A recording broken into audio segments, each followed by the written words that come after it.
Now, going to this absolutely amazing report that's a week in the making and 10 years of research, actually more than 10 years. You know, I did say they were going to blow up the World Trade Center and blame it on bin Laden 2 months before 9/11. I said they blame it on their assets. So I guess 2 years, 10 years and 2 months in the making is the special report coming up. And then man on the street watching Building 7 collapse. Here is Aaron Dyke's report. Please get it out to everyone you know. 10 years later, Americans are still struggling with how to remember 9/11. Those patriotic feelings that swelled up in so many after the attacks simply no longer match the world that's grown up around us. Homeland Security, empowered to fight terrorism, has instead been turned against the American people, targeting returning veterans, Tea Partiers, constitutionalists, Federal Reserve activists, and more. The TSA has eviscerated the Fourth Amendment and become increasingly invasive and controversial. Lies, lies, and more lies about WMDs, banker bailouts, and more, as well as perpetual wars in Iraq and Afghanistan, have proven that governments will deceive to get what they want. And now the fact that NATO forces are fighting alongside al-Qaeda in Libya only serves to undermine the official story. But that official story has never meshed with the laws of physics and common sense, and those who would prop up that story for their own agenda have long been at odds with the family members, the rescue workers, and concerned citizens who only want truth and justice. In the years of research, there's been more than 300 smoking guns which blow apart the official story. But in the interest of time, we're going to cover just a few of the most important. The 9/11 Commission itself was one of the biggest smoking guns surrounding the attacks and the subsequent cover-up. 6 of the 10 Commission members stated their disappointment with the conditions and their doubt about the conclusions.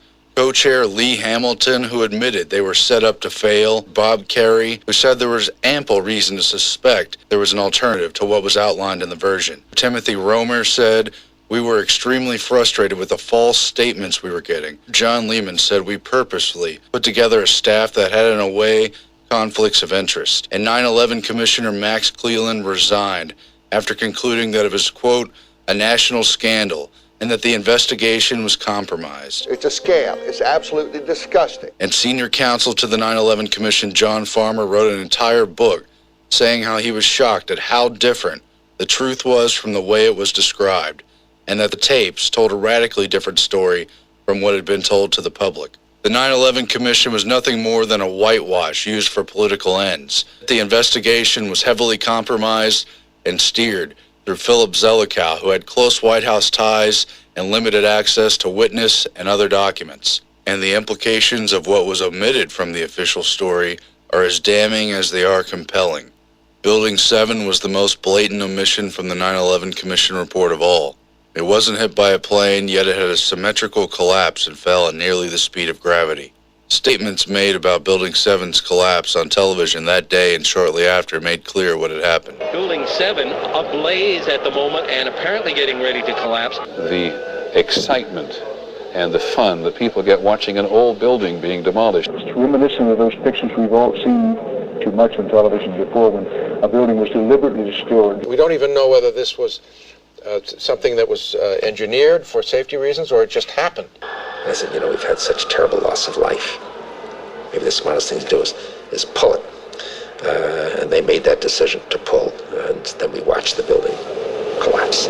Emergency responders and firefighters were told the building was going to collapse. You hear that? Keep your eye on that building, it'll be coming down. The building is about to blow up. Move it back. Back here. All right, guys? We are looking back. It's a building about to blow up. No flame, debris coming down. And early reporting was the tell. BBC World had reported that Building 7 had completely collapsed over 20 minutes before its actual implosion.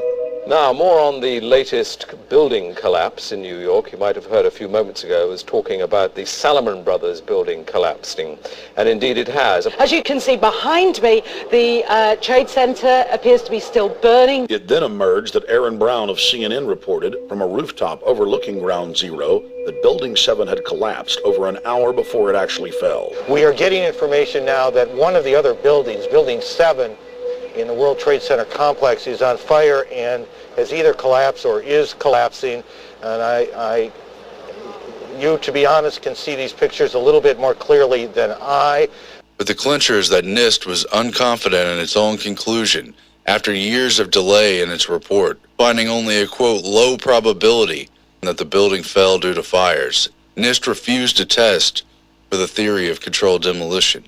The simplistic explanations of the cartoonish official story have been picked apart. More than 1,500 professional architects and engineers have put their reputations on the line, insisting that the laws of physics are not optional during a terrorist attack. Collapsing towers that couldn't have been brought down by jet fuel, evidence of demolition, testimony from police, firefighters, and other rescue workers who witnessed bombs that day were ignored by the 9/11 Commission. Video evidence showed molten steel, but NIST denied this. When you see molten steel running down the channel rails, like you're in a foundry, like lava. But public sentiment has shifted. Whereas early polls in 2002 showed very few skeptics, as the years moved along, there have been more and more who doubt the official story. In 2006, more than 80% of people were found questioning the 9/11 official account, and more than a third believed it was an inside job or that the U.S. government had a role in the actual attacks. Now, after 10 years, it's the government who has to prop up their own official account. The lies have simply worn thin. The people are now ready to hear the truth. It was elements within our own government working with the terrorists to bring down this country. We're here to make sure that the official story continues to collapse. We're here to expose the terrorists, the people that really carried out 9/11, the criminals inside the military-industrial complex. Clearly, our leaders have lied to us. But what really happened? Without knowing every detail, we understand that the official story was paper thin and made for the movie screen. It was more than just incompetence on prior warnings and ignored intelligence about the terrorists. No warning signs that I'm aware of. And it was a revelation that the White House had no intention of making public. President Bush was told in August that Osama bin Laden might be planning an attack involving the hijack. Could have predicted. Nobody in our government, at least. August 6th, PDP. I believe the title was Bin Laden Determined to Attack Inside the United States. The entire national security structure was compromised. More than 20 drills in various federal and military agencies simulated scenarios that later paralleled the real attacks. NORAD stood down as the hijackers approached their targets the day of 9/11. Fighter planes, radar monitors, emergency response components, and other capacities were disabled by some 20 different drills going on throughout government on the day of 9/11. The left hand didn't know what the right hand was doing, but somebody was operating the system. A shadow network connected the stand down. But if it was a conspiracy, why hasn't anybody talked? The truth is that the media refuses to address and honestly handle the admissions that have come forward. Intelligence officers testified about the scandals inside their terrorist monitoring programs. Abel Danger, for instance, repeatedly linked Mohammed Atta and other al-Qaeda operatives to terrorist plots literally dozens of times. Yet these warnings and many others were totally ignored. FBI translator Sybil Edmonds broke her gag order to blow the whistle on wiretaps she translated, leading up to and including the day of September 11, proving that Osama bin Laden and al-Qaeda were working for the U.S. government up until the day of 9/11. All our intimate relationship with bin Laden and Taliban. We did carry very intimate relationship with these people all the way up to September 11. Understanding the need for an external enemy, colored by propaganda and myth, to drive military intervention across the globe is key to understanding the motives behind 9/11. The al-Qaeda network, with cells spread across the map, is comparable to a can opener for U.S. military invasion, exposing nation after nation to war, sanctions, or humanitarian intervention. National Security Advisor Zbigniew Brzezinski trained these men to entrap the Soviets in Afghanistan, backed first secretly by the Carter administration. Later, the Reagan administration publicly hailed the freedom fighters, carrying out a protracted war that debilitated the enemy.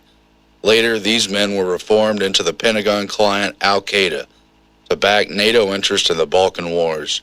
As the group was rebranded as an enemy, its iconic leader, Osama bin Laden, a billionaire whose family has heavy business ties with the West, and whose code name was Tim Osman, became the new face of terror. The perceived menace of these radical groups spread out in nations across the Islamic world has contributed significantly to the pretext for invading, bombing, or going to war. Qui bono, who benefits? History confirms false flags behind nearly every major war, from the Gulf of Tonkin, the USS Maine, babies thrown from incubators, WMD lies, and so much more. Many of our leaders burned around the potential that a false flag could provide for their foreign policy and domestic agenda. The Project for a New American Century, or PNAC, the neocon group that would soon fill much of the Bush administration, wrote in 2000 how a, quote, new Pearl Harbor could help them pursue their plan for a global American empire, noting that a catastrophic and catalyzing event would help move their agenda forward in a timely fashion. Brzezinski also wrote in his Grand Chessboard in 1997 how foreign policy had to be buoyed by widely perceived external threat. Then, just days after 9/11, the Council on Foreign Relations met to openly discuss how the crisis could be used to build a, quote, new world order. There is a chance for the President of the United States to use this disaster, and that is a new world order. Now, in the Obama administration, we've heard about the next terror attack. We've seen advisors like Robert Shapiro hail the usefulness of an Oklahoma City or 9/11 style attack. Glenn Beck and Michael Savage both warn how the Obama administration could seize upon another terror attack to blame the right. The Homeland Security apparatus has been turned around on the people. Instead of pursuing suspected radical jihadists, outspoken Americans have been placed under suspicion, including returning vets, Tea Party activists, peaceful opponents of the Federal Reserve, and supporters of third-party candidates, among others. They've all been identified as potential domestic terrorists in law enforcement documents. And this has been reinforced by Homeland Security memos and its constant propaganda. Don't assume it was left by accident. If you see something, say something. Chuck Norris is only the most recent of many prominent citizens who become concerned about videos depicting white Americans, not Muslim radicals, as likely terrorists, cementing the notion that the police state was built for the people. They've been conditioned for slavery by TSA pat-downs, body scans, and other invasive and unconstitutional searches of airline passengers.